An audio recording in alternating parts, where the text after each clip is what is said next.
Global hunger index GHI 2020 global hunger index શું છે? GHIના નિર્દેશકો, તેનું અર્થઘટન, વૈશ્વિક સ્થિતિ શું રહી, ભારતની સ્થિતિ શું રહી વગેરે સમજીએ આ વિડીયોમાં.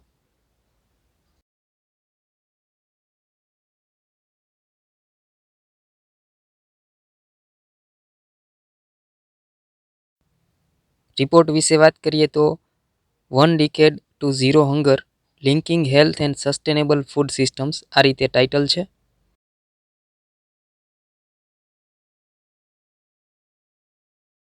ઓક્ટોબર 2020 દિલ્હીના NGOનું ચિત્ર છે. પૂર્વ ભૂમિકા આપેલી છે. સેક્રેટરી જનરલ અને ચીફ એક્ઝિક્યુટિવ ઓફિસરની સહી છે અને કન્ટેન્ટ આપેલું છે આ રીતે.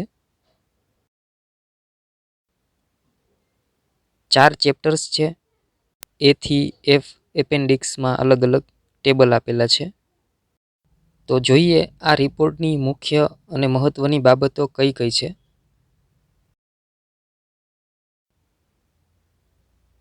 પૂર્વ ભૂમિકા.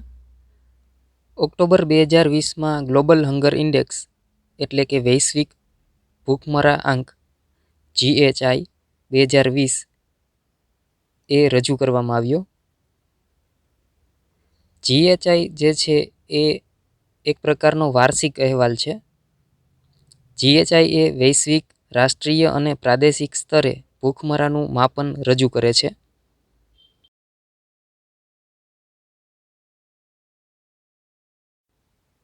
આયર્લેન્ડ સ્થિત એજન્સી કન્સર્ન વર્લ્ડવાઇડ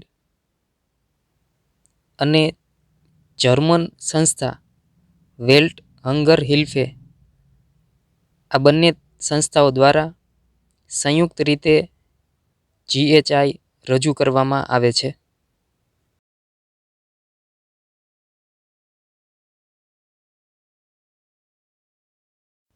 GHIના નિર્દેશકો અને સ્કોરનું અર્થઘટન. GHIના આ 4 નિર્દેશકો છે: કુપોષણ, બાળ વેસ્ટિંગ, બાળ સ્ટન્ટિંગ અને બાળ મૃત્યુદર. તો આ 4 નિર્દેશકોના આધારે ગ્લોબલ હંગર ઇન્ડેક્સ રજૂ કરવામાં આવે છે. આ 4 સૂચકાંકોના મૂલ્યોના આધારે ભૂખમરાનો 0 થી 100 સ્કોર નક્કી કરવામાં આવે છે. જેમાં 0 એ શ્રેષ્ઠ સંભવિત સ્કોર છે, એટલે કે ભૂખમરો નથી, અને 100 સૌથી ખરાબ પરિસ્થિતિ સૂચવે છે.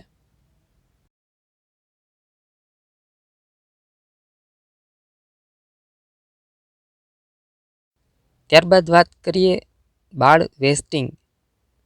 તો અહીં ચિત્રમાં દર્શાવ્યા પ્રમાણે આ જે બાળક છે એ નોર્મલ જે બાળક હોવું જોઈએ તેના કરતાં ઊંચાઈના પ્રમાણમાં ઓછું વજન ધરાવે છે. તો આ રીતે ચાઇલ્ડ વેસ્ટિંગ એટલે ઊંચાઈના પ્રમાણમાં ઓછું વજનવાળા બાળકો 5 વર્ષથી નીચેની વયમાં. ચાઇલ્ડ વેસ્ટિંગ એ તીવ્ર કે એક્યુટ કુપોષણ વ્યક્ત કરે છે, જે કુપોષણનું સૌથી આત્યંતિક અને દ્રશ્યમાન સ્વરૂપ છે.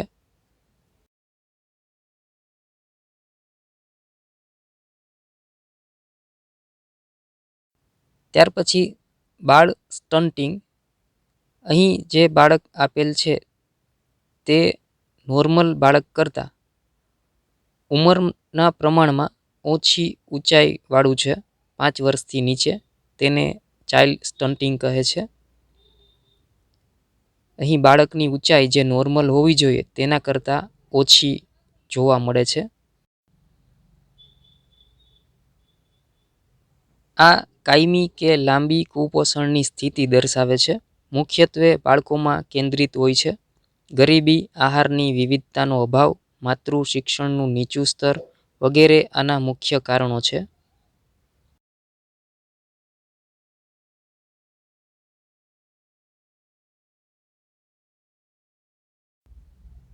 ગ્લોબલ હંગર ઇન્ડેક્સના સ્કેલની વાત કરીએ તો તેની અંદર આ રીતે 5 કક્ષા જોવા મળે છે. 9.9 કે તેથી ઓછો સ્કોર હોય તો તે સારી સ્થિતિ છે, લો કક્ષા છે. 10 થી 19.9 સ્કોર હોય તો તે મોડરેટની કક્ષા છે. 20 થી 34.9 સ્કોર હોય તે સિરિયસ કેટેગરી છે. 35 થી 49.9 એ અલાર્મિંગ સ્થિતિ છે. અને 50 કે તેથી વધુ સ્કોર હોય તો તે એક્સ્ટ્રીમલી અલાર્મિંગ સ્થિતિ છે.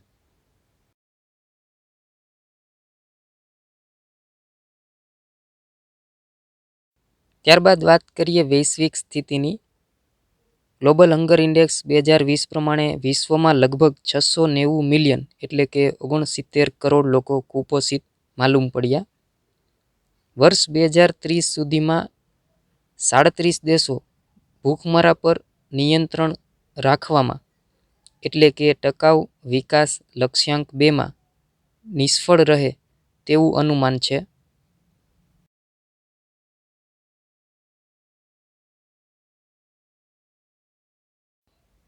એવી જ રીતે સૌથી ખરાબ સ્થિતિ એટલે કે વધુ ભૂખમરો ધરાવતા દેશો 107 દેશમાંથી જોઈએ તો રવાંડા 97 ક્રમે છે, નાઇજીરિયા 98 ક્રમ, અફઘાનિસ્તાન 99 ક્રમ, લાઇબેરિયા 102 ક્રમે છે, મોઝામ્બિક 103 ક્રમ અને સૌથી છેલ્લે ચાડ એ 107મા ક્રમે છે. આમ કુલ 107 દેશમાં ચાડ સૌથી છેલ્લા ક્રમે છે, એટલે કે ત્યાં સૌથી વધુ ભૂખમરો જોવા મળે છે. કોવિડ-19 રોગચાળાની અસર. જીએચઆઈ 2020માં કોવિડ-19 વિશે પણ કહેવામાં આવ્યું છે. આ મહામારીએ વૈશ્વિક સ્તરે ભૂખમરો અને ગરીબી ઘટાડવા તરફ થયેલ પ્રગતિને અસર કરી છે. કોવિડ-19 એ વધુ સ્પષ્ટ કર્યું છે કે હાલમાં આપણી ફૂડ સિસ્ટમ ઝીરો હંગર સ્થિતિ પ્રાપ્ત કરવા માટે અપૂરતી છે.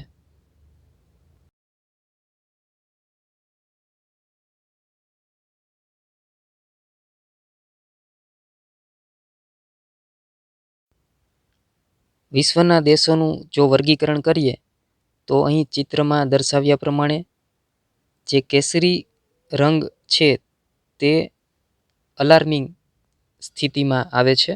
સાઉથ આફ્રિકાના અમુક દેશો છે, એ ઉપરાંત અન્ય કેટલાક દેશો છે, અહીં ચિત્રમાં જોઈ શકો છો.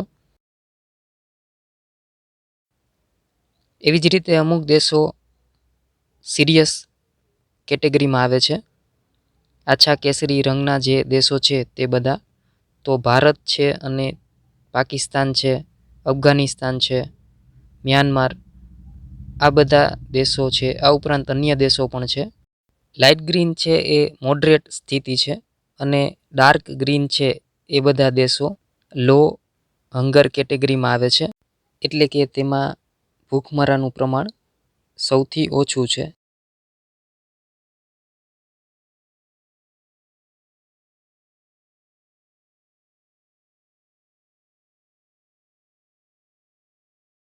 ત્યારબાદ વાત કરીએ ગ્લોબલ હંગર ઇન્ડેક્સ 2020માં ભારતની સ્થિતિ શું છે.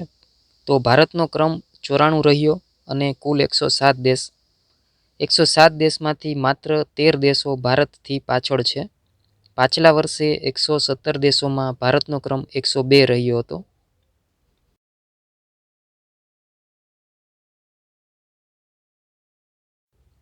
ભારત 27.2 સ્કોર સાથે સિરિયસ ભૂખમરાની કેટેગરીમાં આવે છે. અગાઉ જીએચઆઈના સ્કોર વિશે આપણે જોયું તેમાં તો અહીં 20 થી 34.9 સ્કોરની વચ્ચે ભારતનો સ્કોર થાય છે 27.2 અને એ રીતે ભારત સિરિયસ ભૂખમરાની કેટેગરીમાં આવે છે.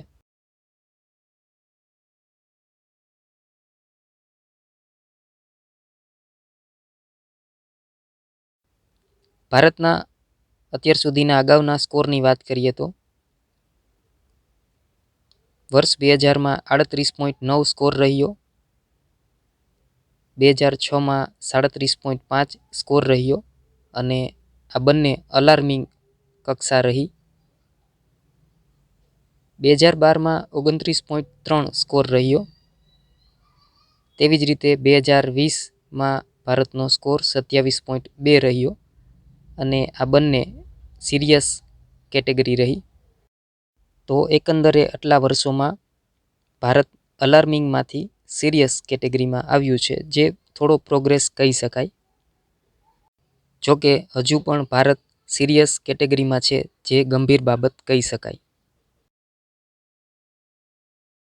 વસ્તીમાં કુપોષિત લોકોનું પ્રમાણ, તેની ટકાવારીની વાત કરીએ તો 2000-2002 18.6%, 2005થી 7માં 19.8%, 2011થી 13 16.3% વસ્તી કુપોષિત રહી અને મીડિયમ કેટેગરી રહી. 2017થી 19ની વાત કરીએ તો 14% કુપોષિત વસ્તી રહી અને તે લો કેટેગરીમાં આવે છે. તો આ રીતે કુપોષિત વસ્તી સંદર્ભે મીડિયમમાંથી લો તરફ એ પ્રગતિ કહી શકાય.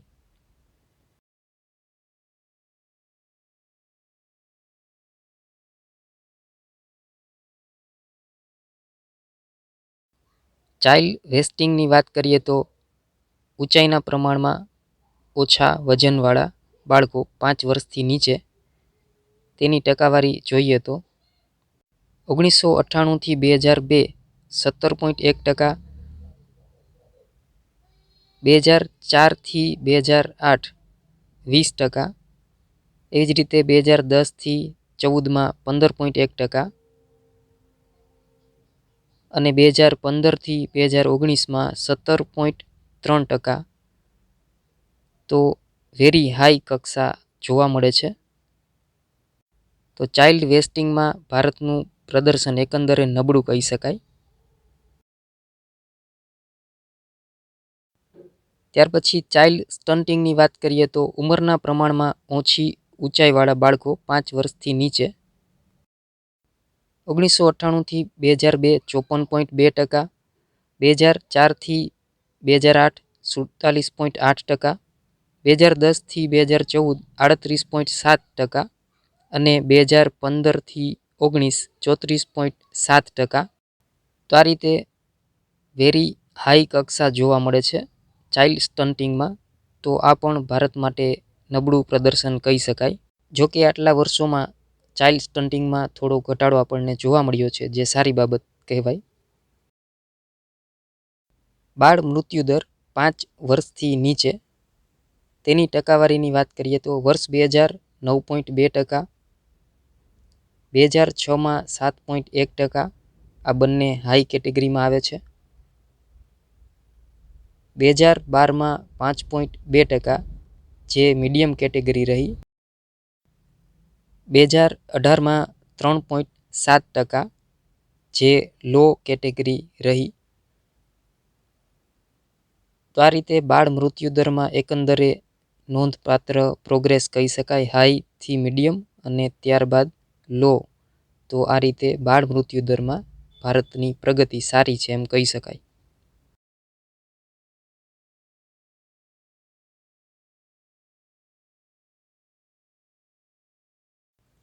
ગ્લોબલ હંગર ઇન્ડેક્સ 2020માં ભારત અને દક્ષિણ એશિયાના દેશોની વાત કરીએ તો ચીન, શ્રીલંકા, નેપાળ, આ દેશો ગ્રીન ઝોનમાં છે, એટલે કે એકંદરે સારું પ્રદર્શન રહ્યું છે એમનું. એવી જ રીતે બાંગ્લાદેશ છે 75માં ક્રમે છે, મ્યાનમાર 78 ક્રમે છે, પાકિસ્તાન 88માં ક્રમે છે, ભારત છે એના પછી 94 ક્રમે છે અને અફઘાનિસ્તાન 99માં ક્રમે છે, ભારત પછી છે. તો આ રીતે એશિયન દેશોમાં ભારતનું નબળું પ્રદર્શન રહ્યું છે. એકમાત્ર અફઘાનિસ્તાન છે એ ભારતની પાછળ છે. ચીનની વાત કરીએ તો ભારત કરતાં પણ વધારે વસ્તી ધરાવે છે, છતાં પણ તે લો હંગરમાં આવે છે. મહત્વના વન-લાઇનર પ્રશ્નોને જવાબ. જીએચઆઈ કોણ રજૂ કરે છે? આયર્લેન્ડ સ્થિત એજન્સી કન્સર્ન વર્લ્ડવાઇડ અને જર્મન સંસ્થા વેલ્ટ હંગરહિલ્ફે દ્વારા સંયુક્ત રીતે રજૂ કરવામાં આવે છે. જીએચઆઈ 2020માં ભારતનો ક્રમ શું રહ્યો? ભારતનો ક્રમ 94 રહ્યો કુલ 107 દેશોમાં. જીએચઆઈના 4 નિર્દેશકો કયા કયા છે? કુપોષણ, બાળ વેસ્ટિંગ, બાળ સ્ટન્ટિંગ અને બાળ મૃત્યુદર.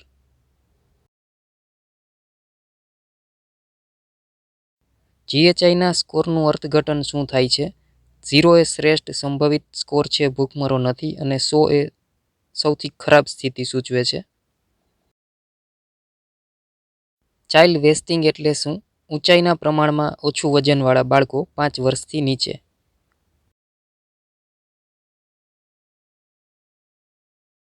ચાઇલ્ડ સ્ટન્ટિંગ એટલે શું? ઉંમરના પ્રમાણમાં ઓછી ઊંચાઈવાળા બાળકો 5 વર્ષથી નીચે.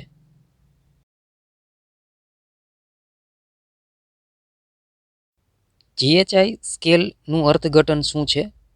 તેમાં આ રીતે 5 કેટેગરી છે: ઓછો જીએચઆઈ, મોડરેટ જીએચઆઈ, ગંભીર જીએચઆઈ, અલાર્મિંગ અને એક્સ્ટ્રીમલી અલાર્મિંગ. અંગ્રેજીમાં લો, મોડરેટ, સિરિયસ, અલાર્મિંગ અને એક્સ્ટ્રીમલી અલાર્મિંગ.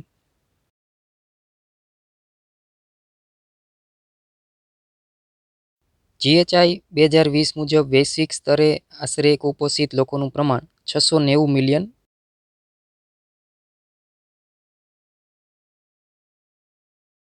જીએચઆઈ 2020 મુજબ સૌથી વધુ ભૂખમરો ધરાવતો દેશ ચાડ. જીએચઆઈ 2020માં ભારત ભૂખમરાની કઈ કેટેગરીમાં આવ્યું અને સ્કોર શું રહ્યો? સિરિયસ ભૂખમરાની કેટેગરી અને સ્કોર 27.2.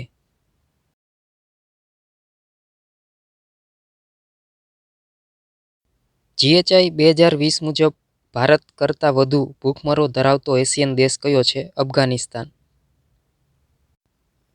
આ વિડિયો પ્રેઝન્ટેશન દ્વારા ગ્લોબલ હંગર ઇન્ડેક્સ 2020ના સંદર્ભમાં ભારત અને વૈશ્વિક સ્થિતિ વિશે ઉપયોગી જાણકારી પ્રાપ્ત થઈ હશે.